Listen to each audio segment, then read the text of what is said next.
જય શ્રી કૃષ્ણ. રાધે રાધે. મિત્રો, 29મા શ્લોકમાં ભગવાન કૃષ્ણએ અર્જુનને સમજાવતા વાત કરી. એક તો એ સમજાયું કે ગુણ કર્મ શું, જે ગુણ અને કર્મના અકૃત્સ્નવિદ, જે સંપૂર્ણપણે સમજતા નથી એવા લોકોને ભગવાન કૃષ્ણએ મંદાન શબ્દ વાપર્યો કે તે લોકો મંદ બુદ્ધિના છે. જે લોકો આ સામાન્ય કર્મોની અંદર આસક્તિ રાખી અને ગુણ કર્મને નથી સમજી શકતા તેવા લોકો મંદ બુદ્ધિના છે. પણ ભગવાને જે કૃત્સ્નવિત છે, જે સંપૂર્ણપણે ગુણ અને કર્મના સિદ્ધાંતને સમજે છે, એવા લોકોને એક સલાહ પણ આપી કે આવા મંદ બુદ્ધિના જે લોકો છે, જે અકૃત્સ્નવિદ છે, તાન અકૃત્સ્નવિદ મંદાન કૃત્સ્નવિત ન વિચાલિયત, ન ચાલિયત, તેને તારે ચલિત ન કરવા. એ તમારા કર્મોથી, તમારા ઈશારાથી, તમારી કોઈ બાબતોથી એ ચલિત થઈને જો શુભ કર્મ મૂકી દે એ સારું નહીં. કર્મનો ત્યાગ કરવાનો જ નથી, માત્ર આસક્તિનો ત્યાગ કરવાનો છે.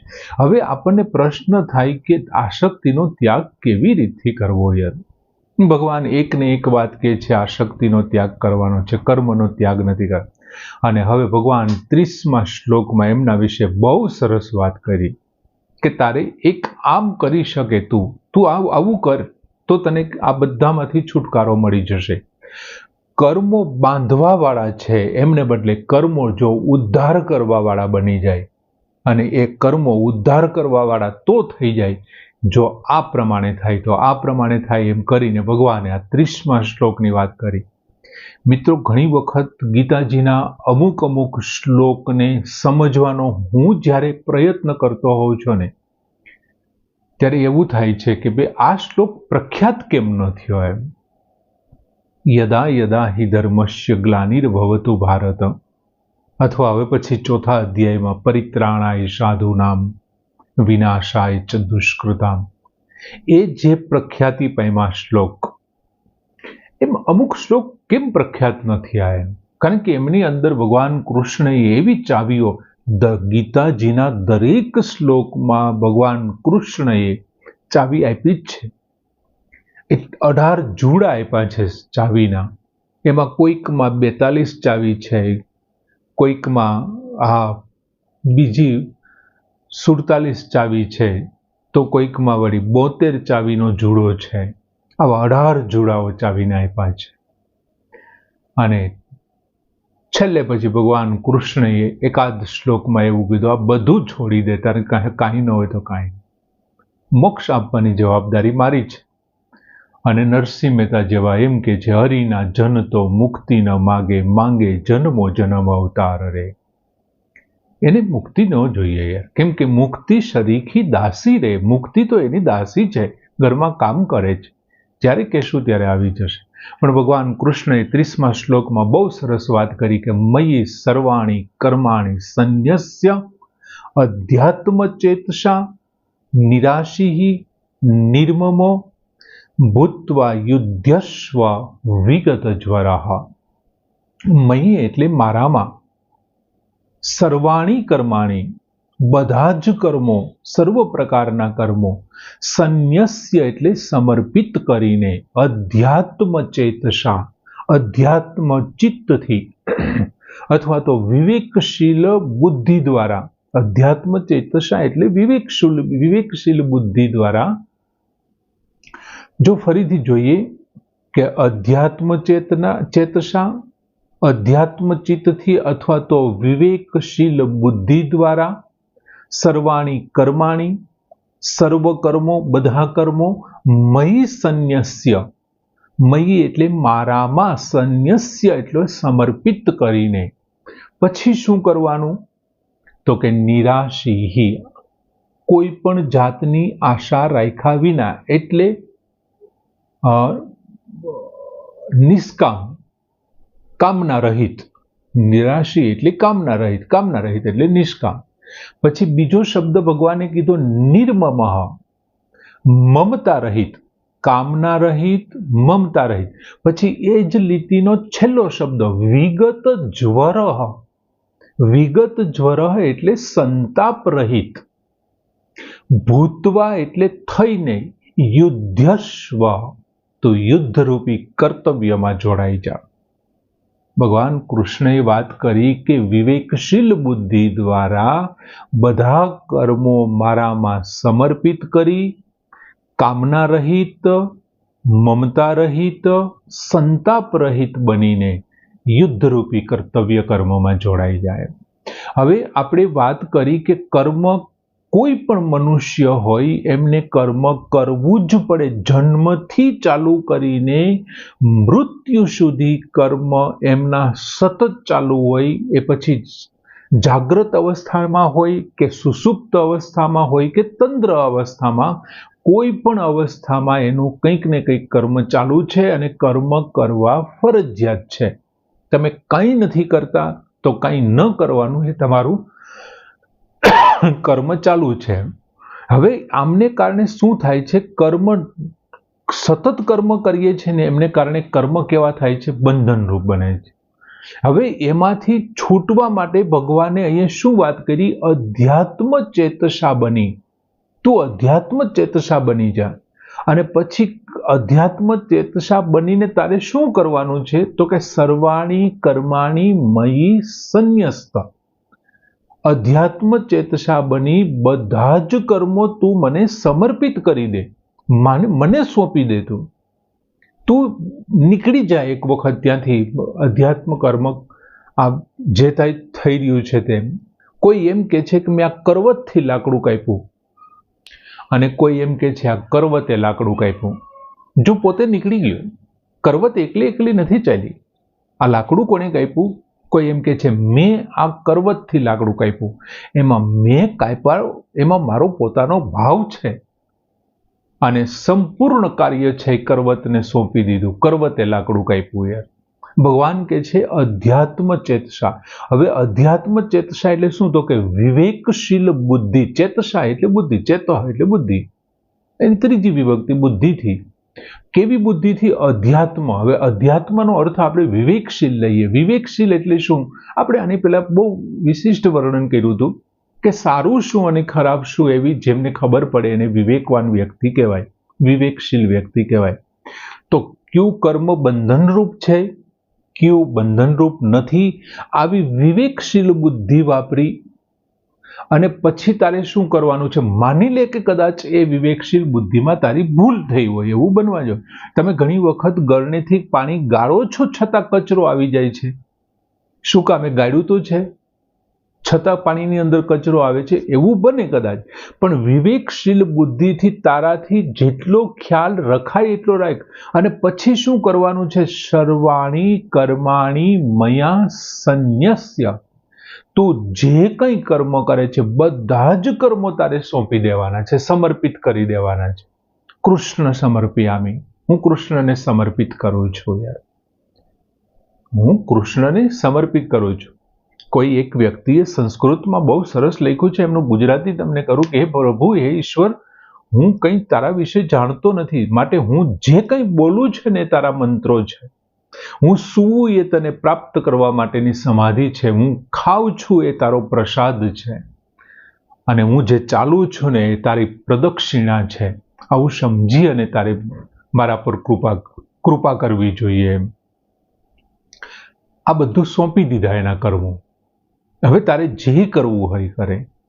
મને એ કઈ પ્રાર્થના નથી આવડતી, હું તારી સામે બારકસરી બોલી જાઉં છું, બારકસરી તારી સામે બોલી જાઉં છું. તને જે પસંદ હોય એ તું પસંદ કરી લે. તું તો શબ્દનો સ્વામી છે, તારાથી શબ્દો બને છે, નીકળે છે. હું ગમે તેવા શબ્દો તારા વિશે બોલું, મને શું ફેર પડવાની? ભાવ ન જાણું, ભક્તિ ન જાણું. આવું ગુજરાતીમાં આપણે બોલીએ છીએ ને આરતીમાં, માતાજીની આરતીમાં. હું ભાવ નથી જાણતો કે કયા ભાવનાથી તારી ભક્તિ કરવી એ ખબર નહીં. એટલે તને કર્મમાં ખબર પડે ન પડે, તું બધા કર્મો વિવેકપૂર્વક કરી અને તું મને સોંપી દે. પણ મારી આ 3 શરતનું તારે પાલન કરવું પડશે. હવે બીજું ભગવાન અહીં શું કહે છે કે ભગવાનને સમર્પિત. સંસાર, શરીર બધું ભગવાનનું છે. આ સંસાર પણ ભગવાનનો છે, આ શરીર પણ ભગવાનનું છે. સંસારમાંથી શરીર આવ્યું છે, તો સંસાર કોને બનાવ્યો છે? ભગવાને બનાવ્યો છે. તો ભગવાનનું છે સંસાર છે, સંસારમાંથી શરીર આવ્યું અને શરીરે કોઈ કામ કર્યું તો એ છેલ્લે થયું કોનું થયું? ભગવાનનું જ થયું ને? સમજાય છે તમને?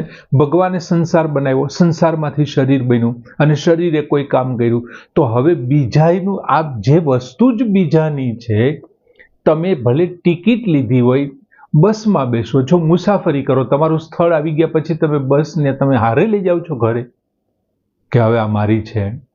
એમ આપણે માત્ર અહીં એટલું જ કર્યું છે, જ્યાં આપણું સ્થળ ગંતવ્ય સ્થળ આવે ત્યાં ઉતરી જવાનું છે, એને બદલે આપણે કર્મોની અંદર રોકાઈ જઈએ છીએ. બધું જ ભગવાનનું છે. ભગવાન, સંસાર, શરીર બધું ભગવાનનું છે. માટે એની માટે આપણે દાવો ન કરીએ. માટે આપણે એમને સોંપી દેવું જોઈએ, એટલે એને સમર્પિત કરી દેવું જોઈએ. જે શક્તિથી કર્મ કરીએ છીએ તે પણ એમની છે. કેમ કે પરમાત્મામાંથી આત્મા છૂટો પડ્યો છે. શરીર એકલું કંઈ કરી શકવાનું છે? શરીરની અંદર આત્મા ગયો ત્યારે થયું ને? શરીરની અંદર આત્મા ગયો ત્યારે ચાલ્યું ને? ત્યારે કામ કર્યું ને? તો પછી આ આત્મા છે એ કોણ છે? અવિનાશી છે, પરમ તત્વ છે, અને એ પરમાત્મા જ છે. એમાંથી છૂટો પડ્યો તો કર્યું કામ કોઈને? ભલે શરીરે કર્યું. આ પંખો છે, બંધ છે તો શું કામનો? લાઇટ નથી તો લાઇટ આવશે તો એ પવન આપશે ને? તો પંખાએ પવન આપ્યો કે લાઇટે આપ્યો? મૂળ કામ કરાવવા વાળો શક્તિ ક્યાંથી આવી છે? શરીરની અંદર શક્તિનો જે સ્ત્રોત તમને મળ્યો છે ને એ દેવાવાળો એ છે, અને એમનાથી તમે કામ કર્યું છે તો એનું છે તો એને સોંપી દેવાનું છે. એમની ઉપર ખોટા દાવા શું કામ કરો? જો આવી રીતથી સમર્પિત કરી દેશું ને કામ, બધું જ કૃષ્ણ શરણમ સમર્પિતમ કહી દઈએ તો શું થશે? એ કર્મ છે ને એ ઉદ્ધાર કરવા વાળા બનશે. એ કર્મ બંધન રૂપ નહીં બને. અધ્યાત્મ ચેતસા.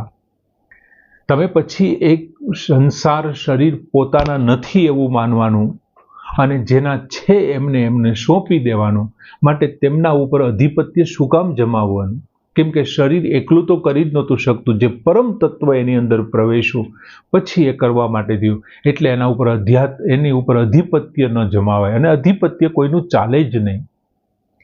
બીજું, વિવેકથી તમે કોઈ પણ કર્મ સાથેનો સંબંધ તોડી નાખો, વિવેકશીલ બની અને સંબંધ તોડી નાખો કે આ શરીર મારું નથી, હું અવિનાશી છું, શરીર નાશી છે, અને આ કામ શરીરે કર્યું છે, માટે મારે એ ભગવાનને સોંપી દેવું જોઈએ. ભગવાન મારા છે અને આ કામ મારે એમને સોંપી દેવું. હું ભગવાનનો છું અને ભગવાન મારા છે, આવી ભાવના છે. બીજું ઉત્પત્તિ અને વિનાશ વાળું જે આપણે પ્રાપ્ત કરીએ છીએ વસ્તુ સાથે, આપણે જે કંઈ કર્મો કરીએ છીએ એમનાથી જે ફળ મળે છે કેવું છે? એક તો ઉત્પત્તિ થવા વાળું છે, ઉત્પન્ન થવા વાળું. બીજું એ નાશ પામવા વાળું છે. જેમને કારણે જે શક્તિથી કર્મ કર્યા છે, શક્તિ કેવી છે? એ અવિનાશી છે. તો નાશી સાથે અવિનાશીનો સંબંધ હોય જ કેવી રીતે શકે? આવું માની, તેથી એવું માનીને કાં તો તમારે કર્મ સંસારને સોંપી દેવા જોઈએ, કાં પ્રકૃતિને સોંપી દેવા જોઈએ, અને કાં પછી ભગવાનને સમર્પિત કરી દેવા જોઈએ. કાં તો તમે તમારા કર્મો સંસારને સમર્પિત કરો, કેમ કે શરીર સંસારમાંથી મળ્યું છે, કાં તો પ્રકૃતિને સોંપી દો, અને કાં ભગવાનને. તમે ત્રણમાંથી ગમે એને સોંપો, અર્થ તો સરખો જ નીકળશે. માની લ્યો કે સંસારમાંથી શરીર મળ્યું ને સંસારના કર્મો સંસારને સોંપી દીધા, તો સંસાર શેમાંથી બન્યો છે? પ્રકૃતિમાંથી બન્યો છે. તો પ્રકૃતિને બનાવવા વાળો કોણ છે? ભગવાન છે, પરમાત્મા છે. તમે પ્રકૃતિને સોંપી દીધું તો પ્રકૃતિ શેમાંથી બની છે? તો કે ભગવાને બનાવી છે. હવે તમે સંસારને સોંપો, પ્રકૃતિને સોંપો કે ભગવાનને, એના કરતાં ડાયરેક્ટ ભગવાનને સોંપો ને. ત્રણમાંથી ગમે એને સોંપો, કંઈ ફેર નહીં પડે, બધું સરખું જ છે. પણ ભગવાન કહે છે કે મને ડાયરેક્ટ સોંપે, સીધું જ એમ. મયી સર્વાણી કર્માણી સંન્યસ્તો. મારામાં બધા જ કર્મો સમર્પિત કરી દેવાની વાત છે. અને જ્યારે તમે તમારા પોતાના સમજીને સમર્પિત કરશો ને કે આ મારા કર્મો છે એવું માનીને સમર્પિત કરશો, તો ભગવાન તમને 1000 ગણું પાછું દેશે. જમીનની અંદર તમે એક દાણો વાવો છો તો એમાંથી હજારો દાણા કુદરત નથી આપતો. એક વડલાના ટેટામાંથી એક વડલાનું બી કાઢી અને તમે વાવ્યું, ત્યાંથી થોડા વર્ષો પછી એ વડલામાં દર વર્ષે હજારો ટેટા આવશે, અને એક ટેટાની અંદર વડલાના હજારો બી હશે યાર. તો એક બીમાંથી જો 1000 ગણું એ પાછું આપે જ છે ને. કદાચ તમે પોતાના છે એવું કર્મ આ મારા પોતાના છે અને છતાં હું તને સમર્પિત કરું છું એવી ભાવનાથી આપશો તો હજારો ગણું પાછું આપશે. પણ મારું કાંઈ છે જ નહીં એવું માનીને તમે આપશો, આ મારું નથી તારું છે અને હું તને આપું છું, તો એ રાજી થશે. દાખલા તરીકે તમને એક સામાન્ય ઉદાહરણ આપું. તમારા આંગણામાં તમારું બાળક રમતું હોય અને તમારા ગાડીની ચાવી એની પાસે હોય. એ બાળક નાની નાની ડગલી ભરી અને તમને ચાવી દે તો તમે રાજી થાવ કે નહીં? થાવ ને રાજી. જો બાળક કોનું છે? તમારું છે. આંગણું કોનું છે? તમારું છે. ચાવી કોની છે? તમારી છે. તમારા બાળકે તમારા આંગણામાં તમારી ચાવી તમને આપી તોય તમે રાજી થયા. એમ ભગવાનનું છે ને આપણે ભગવાનને આપી દેવાનું છે એના બાળક સમજીને. સમજાય છે? આ ચાવી એમને આપી દેવાની છે. મયી સર્વાણી કરવાણી સમર્પે. અને એ તમે કેવી રીતે આપો તો કે કોઈ પણ જાતની કામના વિના, નિરાશી નિર્મમો વિગત જ્વર. એક તો તું કામના રહિત થઈ જા, બીજું મમત્વ છોડી દે કે આ હું જ કરું છું, મારા માટે કરું છું એવો ભાવ છોડી દે. તું યષ્ટિ માટે નહીં સમષ્ટિ માટે કામ કરતો થઈ જા. તારામાં કોઈ પણ કર્મ પ્રત્યેની તારામાં કોઈ કામના ન હોવી જોઈએ. ત્રીજું ભગવાને કીધું જો કામના નહીં હોય અને તારામાં મમત્વ નહીં હોય ને તો આપોઆપ તું વિગત જ્વર સંતાપ રહિત થઈ જાય. અર્જુન, તારા મનમાં અત્યારે મમત્વ જાગ્યું છે કે આ મારા દાદા છે, મારા સસરા, મારા ભાઈઓ, મારા પિતા, મારા પૌત્રો, આ મમત્વ છે ને એ મમત્વ તને સંતાપ આપે છે, તને અંદરથી કોરી ખાય છે, દુઃખ થાય છે. જો એક વખત તું કામનાઓને છોડી દે, અને એના માટે તારે શું કરવું પડે? કામનાઓને છોડવા માટે વિગત જ્વર થવા માટે તારે શું કરવું પડે? તો કે દ્વંદ્વને સમાન ગણવા પડે. આ યુદ્ધમાં તું જીતે કે હારે, પ્રતિકૂળ કે અનુકૂળ ગમે તેવી પરિસ્થિતિ આવે, જયા જયો લાભા લાભો ગમે તે થાય, મને કંઈ ફેર ન પડે. કેમ કે મારી કોઈ કામના જ નથી કે હું યુદ્ધ જીતું કે હારું. બસ મારા ભાગ્યમાં એવું છે કર્તવ્ય.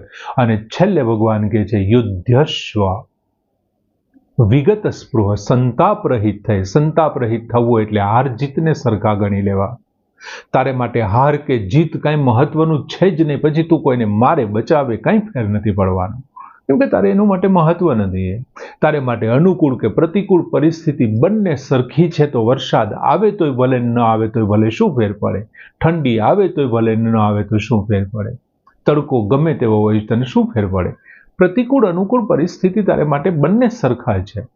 એને વિગત સ્પૃહ કહેવાય. ભગવાન કહે છે તો તારો સંતાપ દૂર થઈ જશે અને તારે એક જ કામ કરવાનું છે, યુદ્ધસ્વ, યુદ્ધરૂપી કર્તવ્ય કર્મમાં જોડાઈ જા.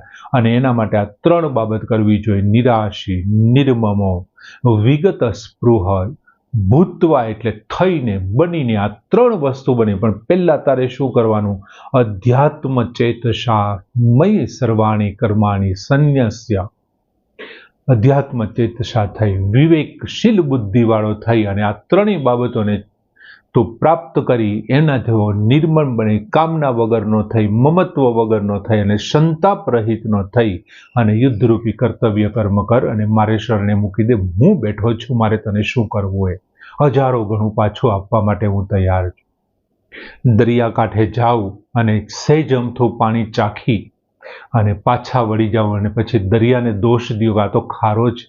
અરે ભાઈ, એ તો તને લખલૂટ મોતી અને માણેક આપવા બેઠો હતો, પણ તું અંદર આવવા તૈયાર નહોતો યાર. કાંઠેથી ચાખીને જતો રહ્યો. સમજાય છે? એના જેવી વાત છે એમ. એટલે બહુ સરસ મજાનો શ્લોક. મયી સર્વાણી કર્માણી સંન્યસ્ય અધ્યાત્મ ચેતસા નિરાશી નિર્મમો ભૂત્વા યુદ્ધસ્વ વિગત જ્વર. અહીં આ શ્લોક પૂર્ણ કરી. જય શ્રી કૃષ્ણ.